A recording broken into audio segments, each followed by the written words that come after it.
Evolution 2015। Movie की starting में हम निकोलस नाम के एक लड़के को देखते हैं जो समुद्र के किनारे ही एक आइलैंड पर रहता है और वहाँ निकोलस के उम्र के कुछ और लड़के और उनकी मॉम्स उनके साथ उसी आइलैंड पर रहती हैं। अब गजब की बात तो ये है कि इस आइलैंड पर एक भी जवान आदमी नहीं होता है। अब ऐसा क्यों होता है वो हम आपको आगे बताएंगे। आगे फिर एक दिन निकोलस अकेले समुद्र में स्विमिंग कर रहा होता है तो निकोलस तैरते तैरते काफी गहराई में चला जाता है और वहाँ निकोलस को एक लड़के की डेड बॉडी दिखाई पड़ती है जिसका पेट कटा हुआ और उसके ऊपर एक स्टार फिश लगी होती है। अब लड़के की डेड बॉडी देखकर निकोलस काफी डर जाता है और उसकी गीली पैंट और भी ज्यादा गीली हो जाती है। फिर निकोलस जल्दी से समुद्र से निकलकर अपने घर आ जाता है। यहाँ घर पर हम देखते हैं कि निकोलस की मॉम उसके लिए एक अजीब तरीके का खाना पका रही थी और उस खाने में कुछ कीड़े भी थे जिसे देखकर उल्टी आ जाए। लेकिन निकोलस की मॉम उस खाने को चखकर बहुत खुश होती है। फिर जब निकोलस घर आता है तो वो अपनी मॉम को समुद्र में एक लड़के की लाश के बारे में बताता है। वही निकोलस की मॉम उसे समझाती हैं और कहती हैं कि ये तुम्हारा कोई वहम है। फिर निकोलस की मॉम निकोलस को समझा बुझाकर खाना खिलाती हैं जो निकोलस को बिल्कुल भी पसंद नहीं था।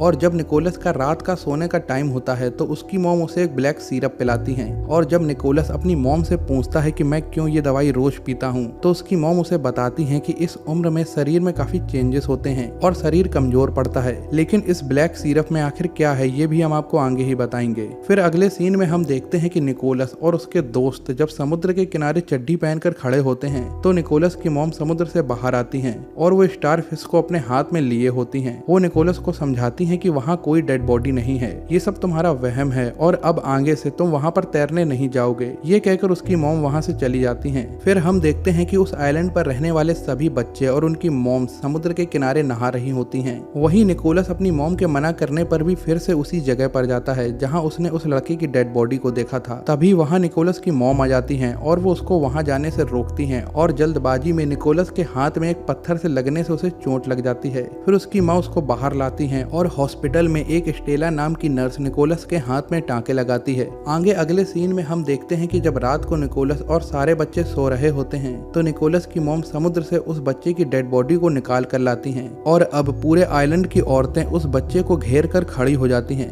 आप लोगों को कुछ समझ में नहीं आ रहा होगा कि ये सब क्या हो रहा है। बस थोड़ी ही देर में आप सभी के सामने सब कुछ रिवील होने वाला है। फिर अगले दिन निकोलस की मॉम निकोलस को लेकर हॉस्पिटल जाती हैं जहां निकोलस के कुछ टेस्ट होते हैं और स्टेला भी वहीं पर होती है। स्टेला टेस्ट करने के लिए निकोलस से उसके कपड़े उतारने के लिए कहती हैं तो स्टेला को निकोलस के पास एक ड्राइंग बुक मिलती है जिसमें निकोलस कुछ न कुछ ड्राइंग करता रहता था। वहीं निकोलस की ड्राइंग में बिल्डिंग, डियर, कार ये सब था जो उसे इस आइलैंड पर कभी देखने को नहीं मिला था। तो फिर निकोलस ने ये सब कहाँ देखा और ये ड्राइंग्स कैसे बनाई। आगे हम देखते हैं कि निकोलस और स्टेला के बीच फ्रेंडशिप बढ़ रही थी। तभी निकोलस को बेड पर लेटाकर उसके पेट का चेकअप होता है और उसको एक इंजेक्शन देकर बेहोश कर दिया जाता है। फिर उसी रात को हम देखते हैं कि निकोलस की मॉम और उस आइलैंड की बाकी सभी औरतें समुद्र के किनारे बैठकर समुद्री जीव को जिंदा ही खा रही होती हैं और ये सब बहुत डरावना होता है। आगे उसी रात को हॉस्पिटल की नर्सेस और डॉक्टर एक साथ बैठकर टीवी पर सर्जरी की वीडियो देख रही होती हैं कि कैसे एक ऑपरेशन से बच्चा पैदा किया जाता है और ये सब बहुत परेशान करने वाला था क्योंकि उस आइलैंड पर कोई भी औरत प्रेग्नेंट नहीं थी।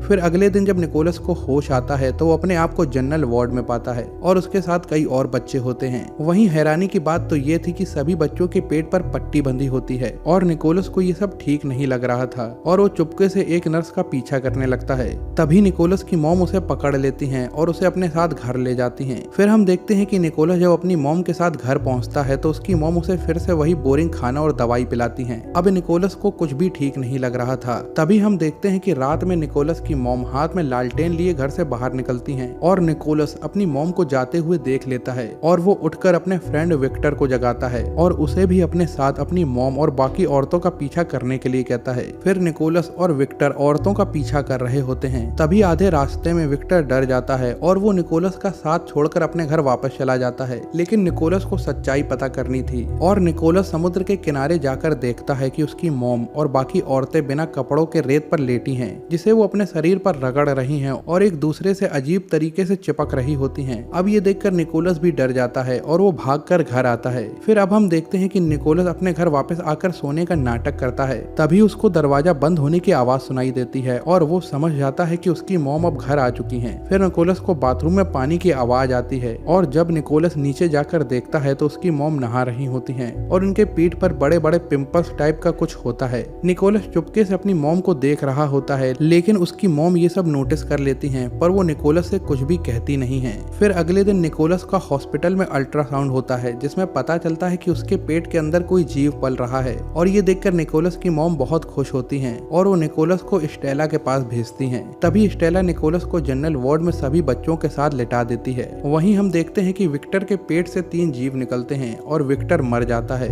फिर स्टेला उन जीवों को एक कांच के कंटेनर में रखती है और वहाँ और भी कई सारे जीव अलग अलग कंटेनर में रखे होते हैं। तभी हम देखते हैं कि स्टेला निकोलस के पास बैठी होती है और निकोलस स्टेला से विक्टर के बारे में पूछता है, तो स्टेला उसको कोई जवाब नहीं देती और निकोलस को एक ड्राइंग बुक और एक पेन देती है। वहीं अब स्टेला और निकोलस के बीच काफी अच्छी बॉन्डिंग होती है। फिर अगले दिन एक नर्स सभी बच्चों के पास आती है और वो विक्टर के बारे में बताती है। वो नर्स झूठ बोलती है कि विक्टर अब ठीक है और वो नर्स एक समुद्री जीव को विक्टर के बेड पर रखती है और कहती है कि विक्टर ने इसे तुम लोगों के लिए भेजा है। तभी हम देखते हैं कि निकोलस की मॉम निकोलस के पास बैठी होती हैं और वो निकोलस को जबरदस्ती उस खाने को खाने के लिए कहती हैं। वहीं उन्हें निकोलस की ड्राइंग बुक दिख जाती है और निकोलस की मॉम उसमें एक ऑरेंज बालों वाली औरत को देखती हैं जिसे निकोलस ने बनाया था। फिर निकोलस की मॉम उससे उसकी ड्राइंग बुक को छीन लेती हैं। इस पर निकोलस कहता है कि तुम मेरी मॉम नहीं हो। आगे हम देखते हैं कि निकोलस को बेड पर बांधकर ऑपरेशन रूम में ले जाया जाता है और उसे एक इंजेक्शन देकर बेहोश कर दिया जाता है। फिर जब निकोलस होश में आता है तो वो जनरल वार्ड में सभी बच्चों के साथ होता है और उसको बोतलें लगी होती हैं और सब बच्चे निकोलस से कहते हैं कि मुझे भी लगता है कि ये मेरी मॉम नहीं है।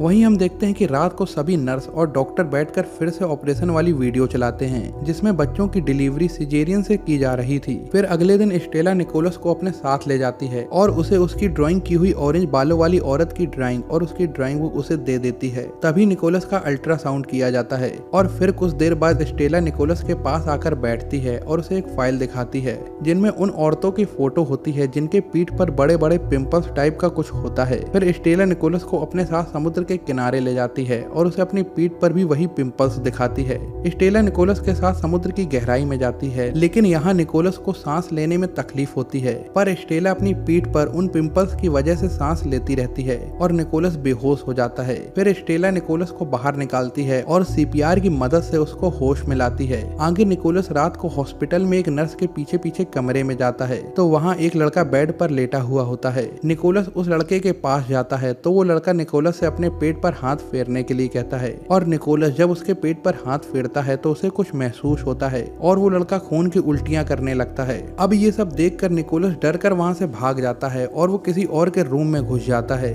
जहाँ उसे एक लड़का पानी से भरे टैंक में बंधा हुआ दिखाई पड़ता है। तभी कुछ नर्सेस आकर निकोलस को पकड़ कर ले जाती हैं क्योंकि अब निकोलस के ऑपरेशन का टाइम आ चुका था। फिर अगले दिन जब निकोलस को होश आता है तो अपने आप को भी पानी से भरे टैंक में बंधा हुआ पाता है और उसके साथ 2 न्यू बॉर्न बेबी थे जो अलग प्रजाति के थे। वो उस टैंक में इतने जल्दी से बड़े हो रहे थे कि उनमें से एक पानी से बाहर आकर निकोलस को घूरने लगता है। तभी निकोलस इतना डर जाता है कि वो फिर से बेहोश हो जाता है। फिर अगले सीन में हम देखते हैं कि निकोलस स्टेला के साथ समुद्र के किनारे बैठा है और स्टेला निकोलस को समुद्र में अपने मुंह से सांस देते हुए आइलैंड से बहुत दूर एक बोट पर ले जाती है और वहाँ उसे पानी पिलाती है। इसके बाद स्टेला वापस अपने आइलैंड की तरफ चली जाती है और जब रात को निकोलस को होश आता है तो वो अपने आप को किसी शहर के किनारे पाता है और इसी के साथ ये मूवी एंड हो जाती है। आइए अब हम बात करते हैं इस मूवी की कुछ डाउट्स की जिनको क्लियर करना बहुत जरूरी है, वरना ये मूवी आपके सिर के ऊपर से चली जाएगी। इस आइलैंड पर सिर्फ किसी दूसरी प्रजाति की जवान औरतें ही थीं, एक भी आदमी नहीं था। इसलिए ऐसा हो सकता है कि इनकी प्रजाति के सभी आदमी मर चुके हों या फिर वो खत्म हो चुके हों और ये सभी औरतें अपनी प्रजाति को आगे बढ़ाना चाहती थी, इसलिए मेल को पैदा करना चाहती थी और इसीलिए ये शहर के बच्चों को किडनैप करती थी और सिर्फ मेल बच्चों को ही, ताकि ये अपनी प्रजाति को बचा सकें। वहीं रोज रात को ब्लैक सिरप जैसी दवाई इसलिए पिलाई जाती थी ताकि लड़के प्रेग्नेंट हो सकें और डॉक्टर इन्हें इंजेक्शन द्वारा ही प्रेग्नेंट करते थे।